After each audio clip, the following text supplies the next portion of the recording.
एक ऐसे लड़के की जिसकी आखिरी लकीर जिंदगी बन जाती थी। गांव का नाम छोटा था और वहां रहता था आरव, लेकिन उसकी काबिलियत पूरी दुनिया से बड़ी। जो भी वो आखिरी स्ट्रोक से पूरा करता वो चीज हकीकत में जिंदा हो जाती थी।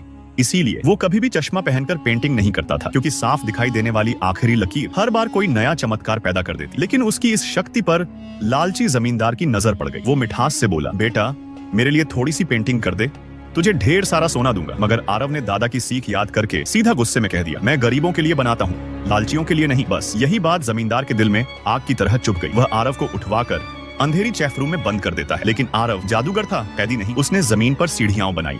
सचमुच सीढ़ियां खड़ी हो गई। फिर छत पर खिड़की बनाई और वह भी खुल गई। आरव भाग निकला। ये देखकर जमींदार आगबूला हो उठा। उसने गुंडों को भेजा, पकड़कर लाओ उसे।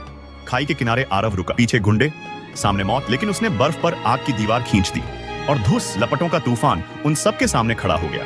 फिर उसने बनाया एक विशाल बर्फीली चीनी ड्रैगन। ड्रैगन जिंदा हुआ और आरव उसे चीरते हुए सीधे राजधानी ले गया। पर वहां भी सुकून कहां। राजा को खबर लग चुकी थी। आरव को पकड़कर महल लाया गया। राजा बोला, अगर तेरी कला सच है तो मेरी हथेली पर ड्रैगन फ्लाई बनाकर दिखा। आरव ने आखिरी लकीर खींची और फट फट फट ड्रैगन फ्लाई उड़ने लगी। राजा की आंखें लालच से चमक उठी।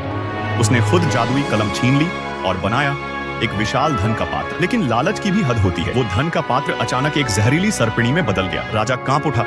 अब वह झुककर बोला, आरव चलो मिलकर काम करते हैं, मेरे लिए सोने का महल बना दो। आरव हंस पड़ा, राजन सोना चाहे कितना भी हो एक दिन खत्म हो जाएगा।